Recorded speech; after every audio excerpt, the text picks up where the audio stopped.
Hey, hello. So I'm gonna go ahead and pull out some cards just for a general collective message for anybody that runs across this video. So if you're ready, let's go.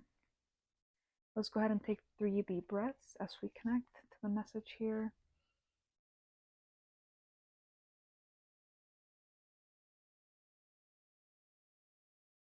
What's happening in the collective? And people that are watching this collectively. It's a lot of messages. A lot of messages. So we want all of this.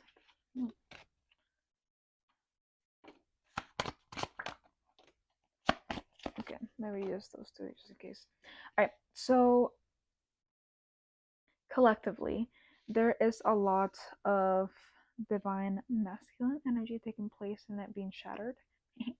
So we have the Father of Wands or the King of Wands. We have the Father of Pentacles here, and we have the Daughter of Pentacles. So this would be like the King of Wands, the King of Pentacles, and the Page of Pentacles. So with the Father of Wands and the Father of Pentacles here, and they're upright. So for me, this message that's coming across is that we are in tune with our spirituality. We are in tune with what it is that we want to do, what we want to achieve in the spiritual sense and in the material sense. We have it in our mind. We understand what that is. But at the same time, they're both of them are looking at the Daughter of Pentacles here. And you can't really see it very well. But the way that this looks like, it's both of the kings are looking towards the Daughter of Pentacles. So you have this beautiful idea of how to merge your spirituality, the things that give you passion, that give you life, and your finances and your legacy.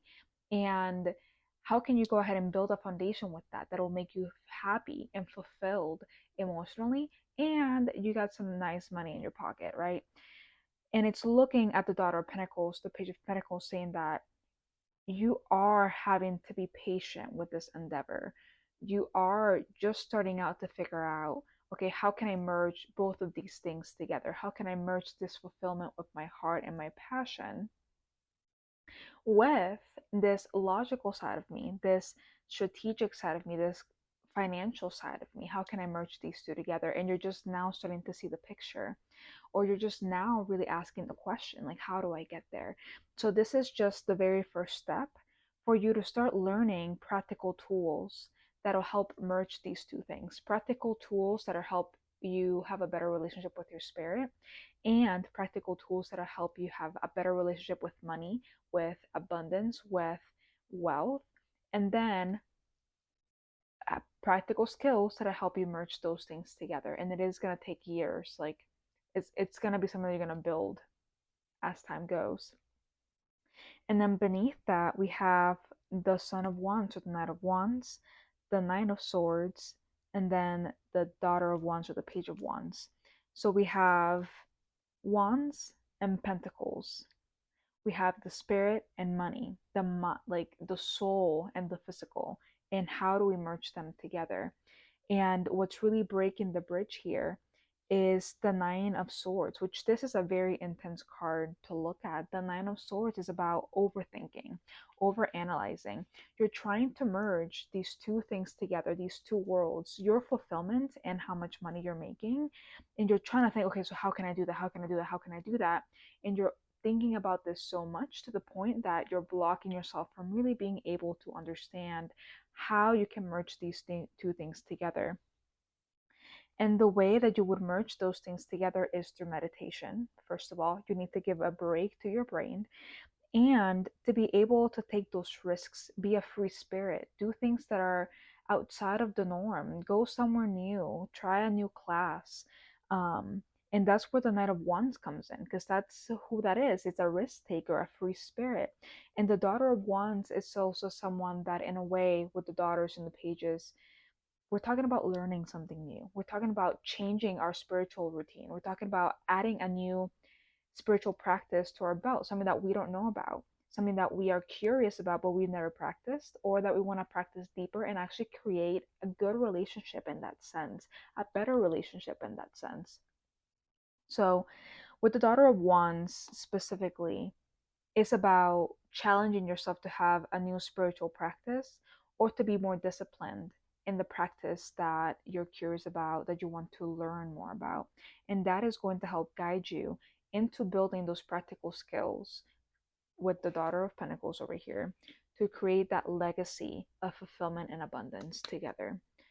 So that is that. Let's see if there's any messages here from this beautiful deck. They love to come flying out. I don't do it on purpose. I literally just, is it all three of these?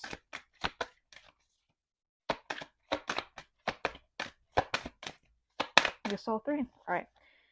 So we have Lineage of the Rose, moved by the goddess, here for this. Soul call, gather. I'm just gonna stick with that for now. So again, we're merging the physical, the material, the money, the abundance with the spiritual. And it's just like, you're here for this.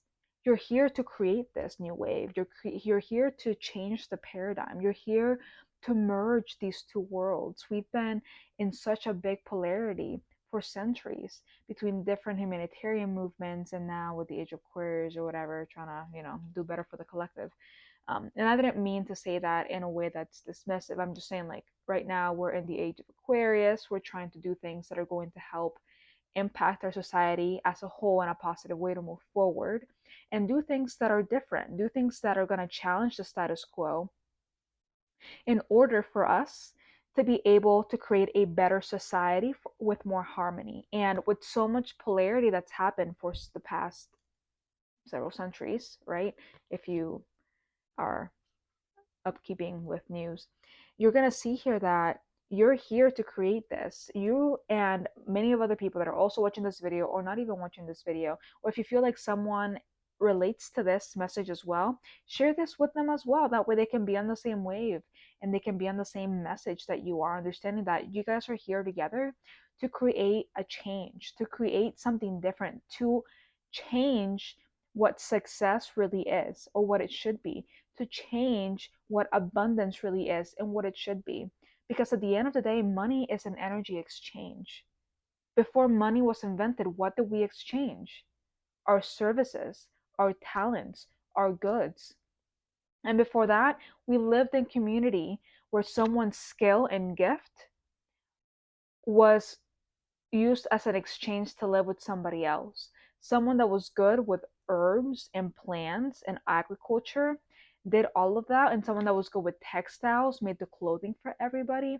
Someone that was good at hunting and gathering would go out and hunt and do all of that stuff. And yes, this is just a very basic example. I'm not really getting too much into it, but it's like there's always going to be an exchange of energy. And right now, money is an exchange of energy.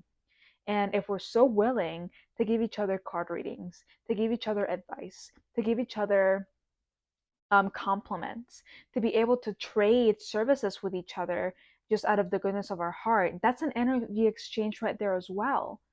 So why do we feel so different about money as a type of energy exchange? And that's what we are here to change, especially if you're watching this video. You're here to change the word of success, the word of abundance, and what energy exchange is going to look like from this point forward to help support the society, to help support the new ideas that we have as a collective moving forward regarding the merging of fulfillment and abundance. So yeah, you're here for this. Lineage of the Rose, you're here for this, which the Lineage of the Rose also talks about priestesses that go all the way back to Mary Magdalene, Mother Mary. Before that, Hathor and Isis. So if you resonate with Christianity or Catholicism, which that's a whole different topic, and you grew up with that, I want to challenge you to learn the Gnostic side of Christianity and where actually Jesus comes from, where Mother Mary comes from, where Mary Magdalene actually comes from. And what about Mother Mary's mother, Jesus's grandma?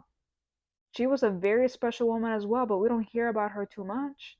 So that's one lineage of the rose. And if you don't really relate with Christianity, look at Egypt and the beautiful stuff from Egypt and their theology and their mythology, and honestly just like their goddess and gods and their history, because Christianity came from Egypt and Egyptian theology, which is something else Probably another whole other video. But here we have Sophia, divine plan, wisdom, intelligence within, and destiny. Sophia usually has this message about sovereignty and how you are a sovereign being. You have control of your life, you have control of your reality. So, what is it that you want to manifest? And really take accountability for what you're doing in your day to day life to create that. Are your actions supporting your dreams, or are there things that you're doing that are hindering your dreams? And if that's the case, Sophia just asks you to remember that you are sovereign. You are your own God. You are your own goddess. We are a connection and a replica of the higher power just here in this reality on earth. So, this is just remember that you have the power to create your life. And then lastly, we have the thorn, protection, boundaries, and clear communication. So, as you're going through this journey of trying to figure out how to merge your spirituality and your abundance, how to do this new thing, how to meditate to clear your mind from all these anxieties from the Nine of Swords, right? So you can go ahead and go and be free, be a free spirit, do things that you've never done before, experience new things, expand your palette of experiences and spiritual practices and try something new, you need to protect yourself, protect your time. Don't just give it to anybody. Like right now, it's a very beautiful time to really go within and sit with what is it that you actually want to experience, what is it that you want to do. And if you want to say yes to something, say yes because you actually feel called to go to that place or be with that person or experience that situation.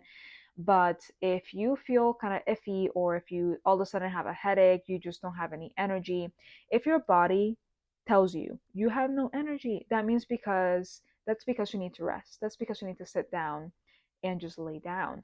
And with clear communication, like just take the time to make sure that you ask someone, hey, this is what I'm talking to you about. Do you understand what I'm trying to portray? Or what is it that you're hearing from what I'm conversating?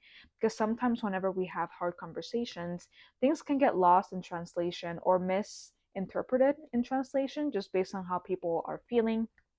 So, back to whenever you're saying no to someone, just, understand that they are looking out for themselves and they want to have a beautiful time and they're expecting a specific version of you to show up. But if you know that you're not feeling well and you're not going to be able to be your best self in that situation, you're doing a disservice not only to you, but to that person to say yes to be there because your energy is going to be off. You're not going to be feeling too great. So it's just remember to communicate. It's like, hey, I'm not doing well. Like if this upsets you, we can talk about it. Like I'm more than open to talk about it. But yeah, this is the little message that we have for our collective today. So this resonates, amazing. Share it with anybody that you feel like this might be something that might resonate for them as well. And yeah, I hope that you're doing well. Rest, protect yourself, boundaries, deuces.